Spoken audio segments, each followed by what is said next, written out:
So ayan mga pare chong, sinibaran tayo ng shellfish or liplipan. Papunta tayo dun sa San Jose kasi meron tayong lakad, magkukuha tayo ng NBI clearance natin. So ito, habang papunta tayo, nakatagpo tayo ng liplipan or shellfish na nanginginain. Sinubukan kong magamit ng pang trolling natin, yan kinain naman. Ito, ila-ila natin. Hindi pa tayo nakabihis kasi yung lakad natin, mapunta tayo dun sa San Jose Dinagat, kukuha ng clearance. At pagkatapos noon, saka pa tayo mamamana. Ito yung gamit natin. So ito nga, sinibaran tayo. Isang malaking shellfish or liplipan. Basang-basa na tayo sa ulan.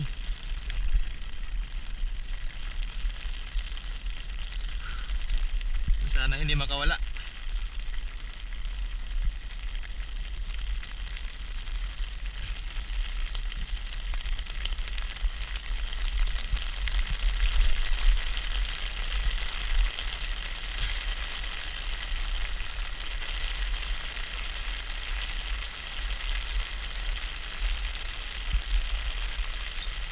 Ito, malapit na guys. So sana mahuli natin itong sampa natin.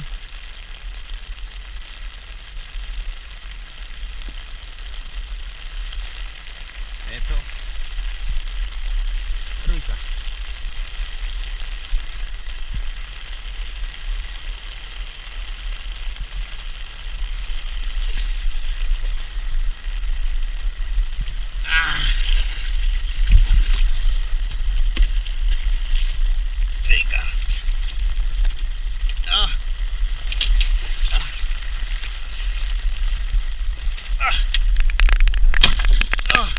Thank you.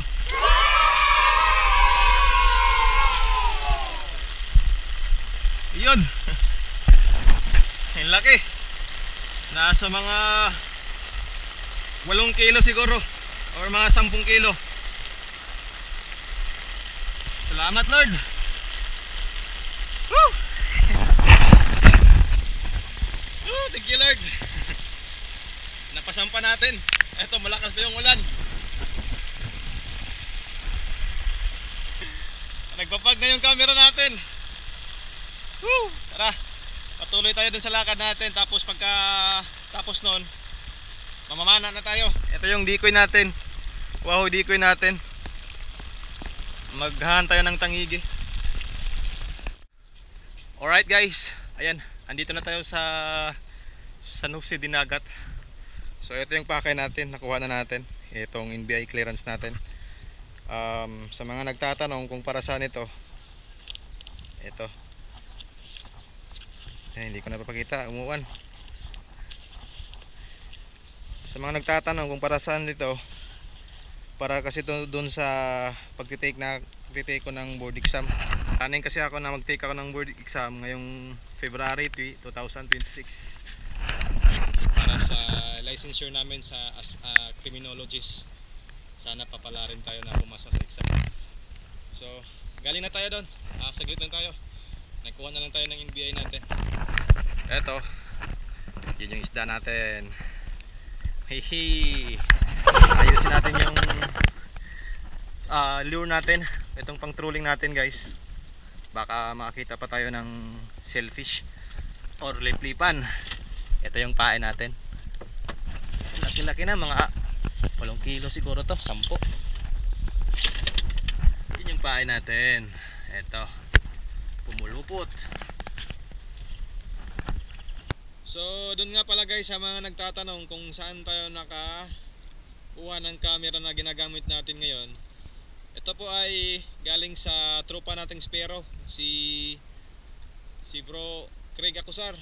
So ayan, shout out dun sa mga tropa ko na supportive at handang tumulong. Binenta niya sa atin to at ayun, babayaran naman natin to. Utang kasi to. So shoutout din doon sa isa pa nating tropa, si Jerome Habagat, doon sa nagbigay ng bagong spear gun natin, yung 130 cm natin.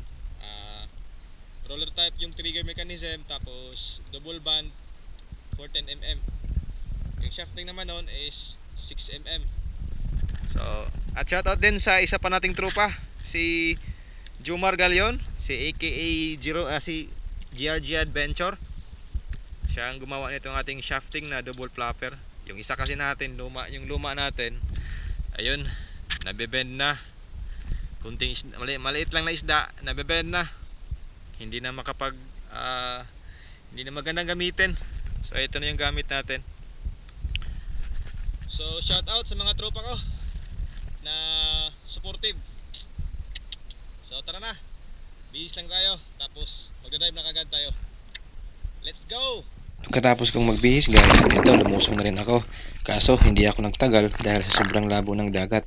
Wala kang halos makitang isda sa ibabaw, kaya nag-decide ako na umuwi na lang at nagbenta ng isda na nahuli natin sa araw. Ang naibenta ko nga pala dito guys ay 5 kilo kasi yung ulo at saka yung buntot nito ay inulam namin. Kung pagsamasamahin guys, halos aabot na po ng 10 kilo ang isda na to, kaya kwartang linaw sa shellfish na nahuli natin ngayong araw. At first time ko guys makahuli ng shellfish or liplipan, kaya bagong trophy fish unlock tayo sa larangan ng pangingisda natin. Dating naman guys ng kinabukasan, dumayo ako. Dala-dala ko yung aking wahoo decoy at naghahanap tayo ng king mac.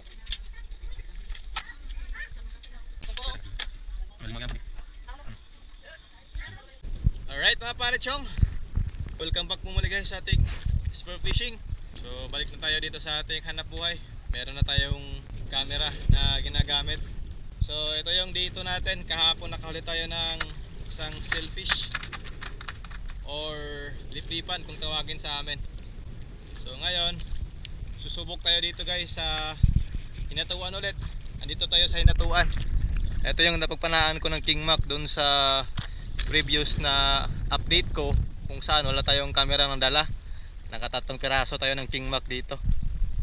So tatry natin dito ulit gamit yung decoy natin. Ito yung decoy natin. So wala tayong kasama as usual, solo pa rin tayo. So try natin. Medyo maalon yung karagatan ngayon, pero kaya pa naman. At hindi naman talaga ganun ka lalaki, kayang kaya lang. So tara na, let's go! Pagkababa ko dito guys, nagload kagad ako ng mga rubbers dito kasi bigla-biglang sumusulpot yung mga king mac dito sa decoy natin.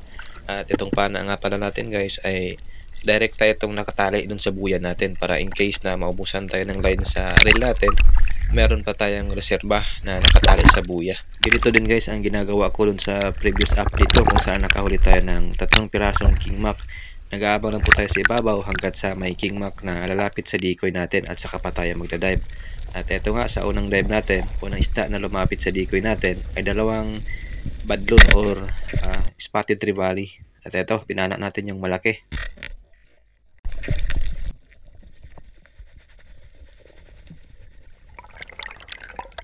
Napaka-effective po guys ng ganitong spear fishing na gumagamit ng decoy kasi hindi lang po king mac yung lumalapit sa decoy natin. Iba't ibang uri po ng isda. May mga batfish, barracuda, trevally at iba't ibang uri pa po ng isda guys ang lumalapit dito.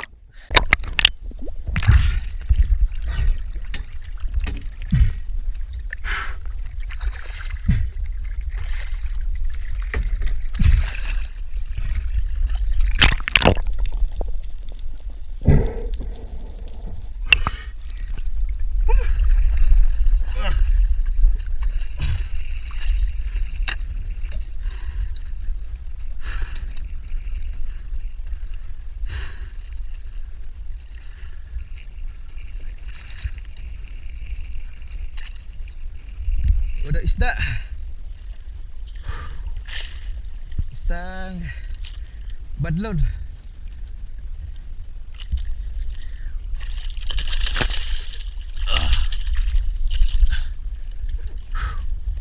Diyan ka muna.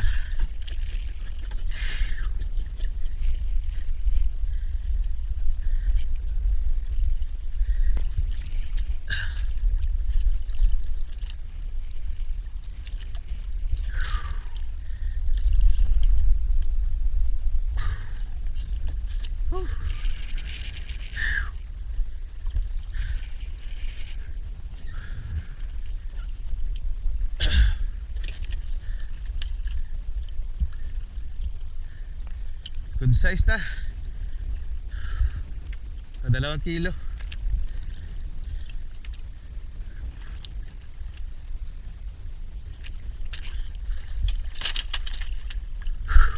After ko naman guys ma-secure yung tribali natin, eto, bumalik ako dito sa pagdadive at may nagpakita sa atin.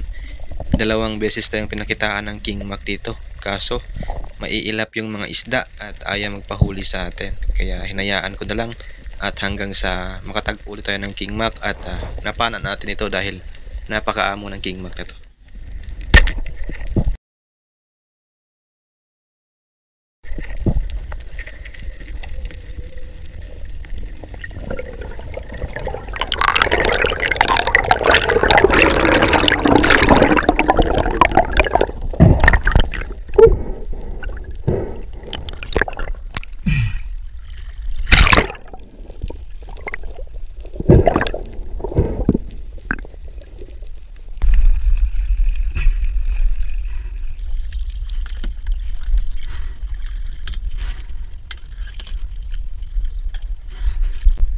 Tangigi.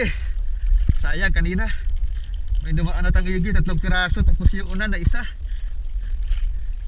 maiilap. Malaki pa naman sana. Ito yung napala natin, maliit.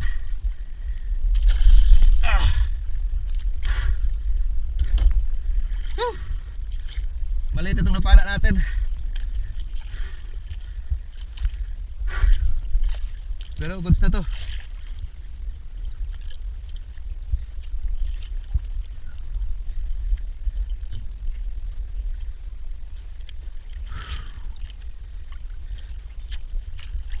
Oops.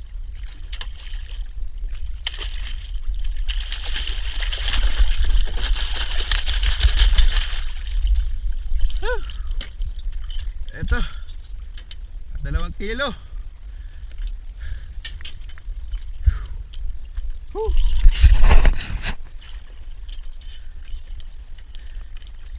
Pangalawang isda.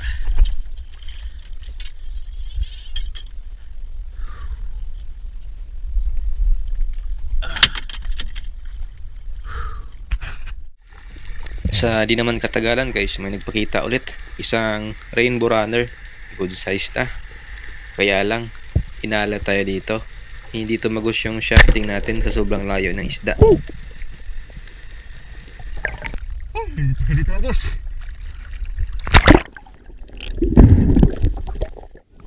At dito naman guys sa dive na to, may nagpakita na naman grupo ng mga dapugan or batfish. Grabe, napakalalapad nila at napakarami. Kaso, napakailap naman ang mga isda na to. Ayaw talagang magpahuli sa atin.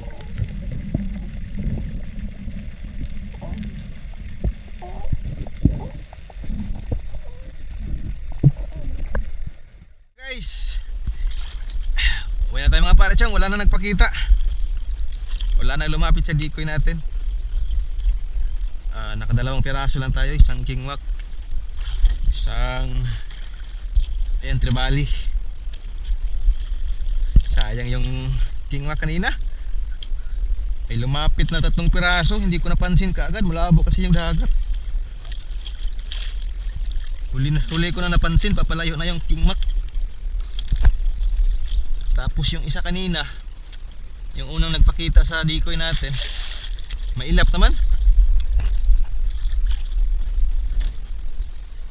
Ayaw magpapana. Biyahe pa tayo. Malayo ba yung isla namin? Kailangan natin umuwi kasi magtatanghali na. Ayun lang yung nahuli natin. So tara, kikuluhin natin yung isda doon sa bahay. Kung ilang kilo lahat. Let's go.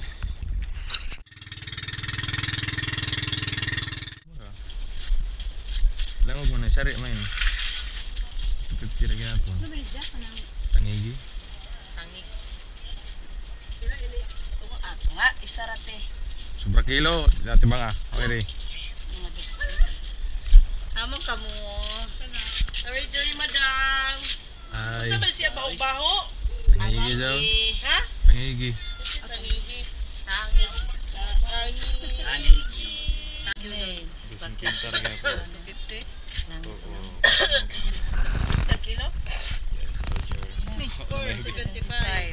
Pila? 1.9. 1.9. 175. Yung Kasi di mo katunga. ay imo tatong giingnan ko. Tara ka na. Di kay klik ni. Di na sure go. 2.4. Nagradod siya. Pagdating naman ng hapon guys, balik ulit tayo sa pamamana at dito naman tayo nagda-dive guys sa malapit sa amin sa mga favorite spot ko kung saan ako madalas nakakapana ng mga ilak dito.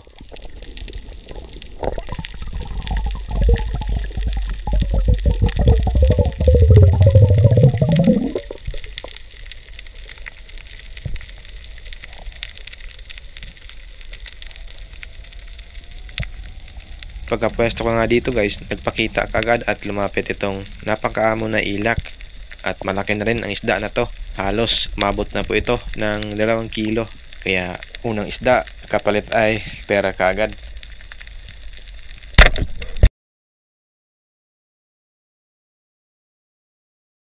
Sa sobrang lapit ng isda, ayun, tumagos yung shafting natin kaya medyo napasabit yung flapper natin dito. Buti na lang, natanggal naman.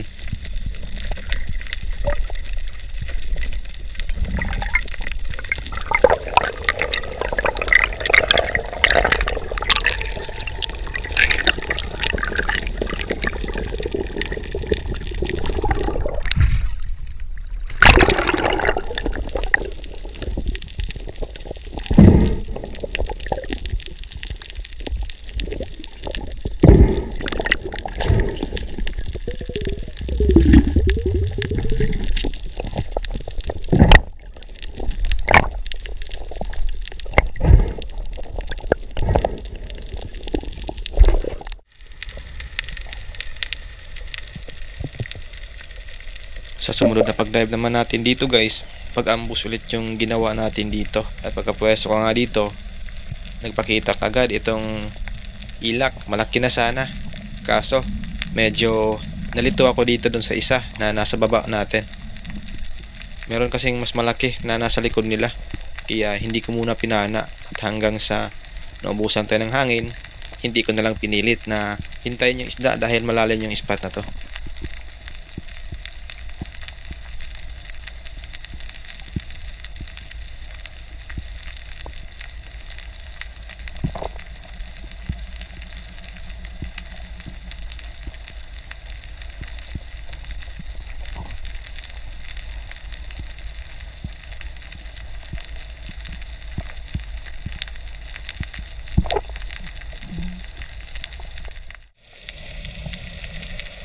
At dito naman guys sa dive na to, ambush pa rin yung ginawa natin dito.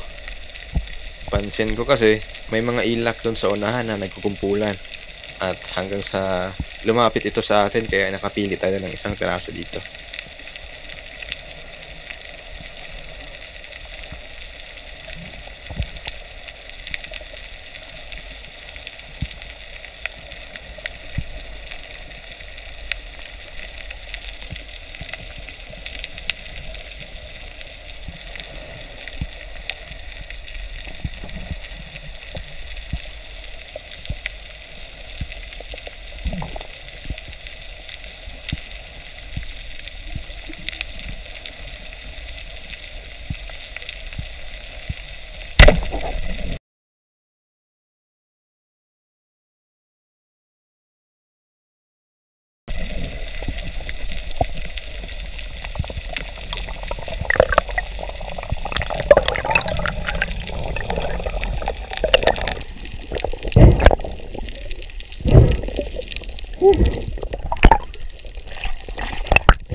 Lumipat naman guys ako dito ng ibang pwesto dahil nabulabog na natin yung natupanaan natin ng ilak. Kaya eto, sa dive na to, mukhang familiar na po ang spot na to sa inyo dahil dito ako madalas nakakapana ng ilak. At eto nga, habang nag-ambush tayo, lumapit naman itong grupo kaya nagkapana na naman tayo ng isa dito.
Ahon na tayo guys. Masyado ng hapon. Siguro alas 5 na ngayon. Ito lang yung nahuli natin. Nakaapat tayo ng ilak. 4 na piraso. Ito yung dalawa. Yung kanina. Ito yung kanina. Ito malaki yung isa. Ayun. 4 na ilak. Purong ilak. Walang ibang isda nagpakita sa atin. Tara, uwi na tayo. Titimbangin natin kailang kilo lahat. Kaya doha? Kayong duha na? Ano doha man ini? Isa ini. Tara ka na lang.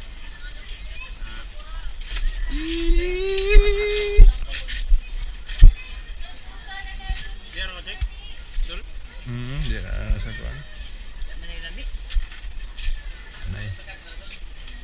Guys. Ay, lami. Kay wala. Kilo ro siguro ni. Walang Sus kadak ko mo ni ano size? Ano size? Da presyo yan ang butang ima. unong size. Gusto lang ang presyo. Presyo yan ay ba timbangon ro. Sila ton. Amo ra 180. Dai kamahal man. 300. Ano size? Hapit nag ano city. Dari, di presyo. 1.6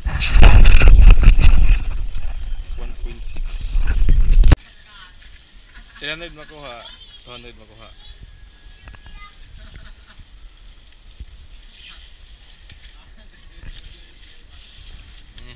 $200 ini.